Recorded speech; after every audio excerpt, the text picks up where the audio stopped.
The air at the Circuit of the Americas doesn't just shimmer with heat, it vibrates with the collective anxiety of the world's most elite racing paddock. For years, one name had been whispered in the corridors of power, a name that represented a shift in the very fabric of motorcycle racing. Toprak Razgatlioglu, the Stopie King. A man who turned the Superbike World Championship into his personal playground with a style so aggressive, so defiant of physics, that it seemed inevitable he would eventually land in MotoGP. But when he finally arrived, wearing the colors of the Prima Pramac Yamaha squad, the stakes weren't just about speed, they were about validation. Turkey had never seen a premier-class star of this magnitude, and the pressure was staggering. COTA, with its 20 grueling corners and brutal braking zones, was supposed to be the stage where the world finally saw his true potential. His team believed it. The fans felt it. Even his rivals were looking over their shoulders. But in the high-stakes world of prototype racing, talent is only half the equation.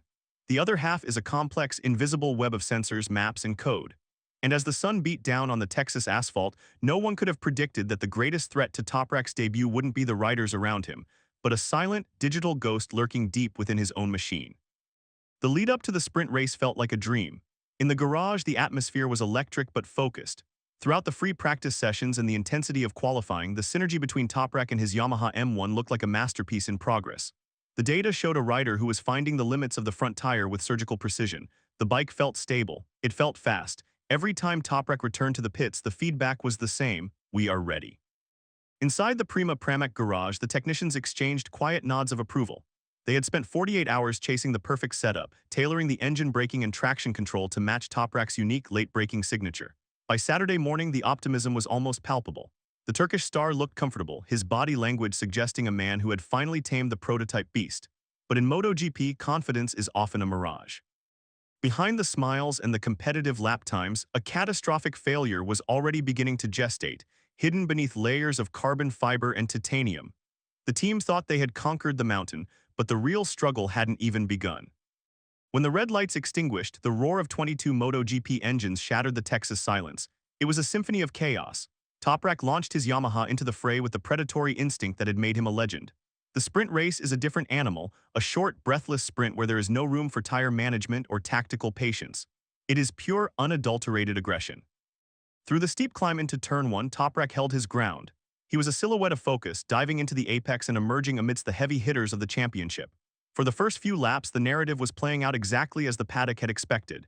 He was maintaining a fierce rhythm, stalking the lead group, waiting for the moment to unleash his trademark Stopie-style braking to snatch positions. He was in the window. He was in the fight. But as he crossed the start-finish line to begin the fourth lap, the dream began to fray at the edges. A subtle hesitation, a missed beat in the engine's song. It was a small crack in the foundation, but in a world measured in thousandths of a second, even a hairline fracture can lead to a total collapse. The shift was sudden and terrifying. As Toprak leaned the M1 into the high-speed S-curves, a section that requires absolute trust in the bike's stability, the machine began to rebel. The engine's power delivery, which had been a smooth, linear surge just moments before, turned choppy. It was as if the bike had developed a mind of its own, lunging forward 1 second and hesitating the next. According to insiders, the electronics were failing to communicate with the mechanical heart of the bike. Out of the corners, where Toprak needed the Yamaha to drive forward with conviction, he was met with a stuttering response that unsettled the entire chassis. The bike became a bucking bronco on the long Austin straights. Every time he twisted the throttle, he was playing a dangerous game of Russian roulette with the rear tire's grip. This wasn't just a loss of performance, it was a fundamental breach of the rider's safety. The ghost in the machine had surfaced, and it was systematically dismantling everything Toprak had worked for. He was fighting a losing battle against a software glitch that no amount of rider talent could overcome. The decision was agonizing. For a rider like Toprak, quitting is a foreign concept. But as the bike's responses became increasingly erratic, the risk of a high-speed mechanical failure became too great to ignore. To stay on the track was to invite a disaster that could end his season or worse. With a heavy heart and a frustrated shake of his head, the Turkish star pulled out of the racing line and steered the malfunctioning Yamaha toward the pit lane. The silence that greeted him in the garage was deafening. The mechanics who had worked through the night to give him a winning machine stood frozen as their rider climbed off the bike. There were no words, only the cold reality of a did not finish. The dream of an American podium had evaporated in a cloud of digital confusion, but the real shock came when the technicians plugged in the diagnostic cables. The bike had shown 0 warnings on the dashboard during the race. No red lights, no error codes. To the onboard computer, everything was normal. But to the man who had been riding it at 200 miles per hour, it had been a death trap. In the hours following the sprint, the atmosphere behind the Yamaha hospitality curtains was thick with tension. This wasn't just an isolated incident. It was a symptom of a deeper, more systemic issue that has haunted the Japanese manufacturer for seasons. Rumors began to circulate through the paddock that the integration between the Specmagnetti Morelli electronics and the Yamaha engine was reaching a breaking point. Toprak didn't hide his disappointment when he finally faced the media. His face was a mask of restrained frustration. He spoke of the hard work the team had put in and the sudden nature of the failure. But between the lines, the message was clear. The machine had failed the man. There were whispers of heated arguments between the Turkish management and the Yamaha engineers. How could a bike that felt perfect in practice become a liability in the race? The political fallout was beginning to overshadow the racing itself. In the world of MotoGP, when a star rider loses faith in the factory's technical department, the cracks can become canyons overnight. As the sun set over COTA, the debate shifted from the garage to the paddock offices. Rival team managers watched the situation with keen interest. Some suggested that Toprak's ultra-aggressive riding style, his tendency to overload the front and snap the throttle open, was simply too much for the current Yamaha electronic maps to handle. Was the bike too fragile for a rider of his caliber? Or was this a sign that the M1's development had hit a wall? The technical dispute became the talk of the evening.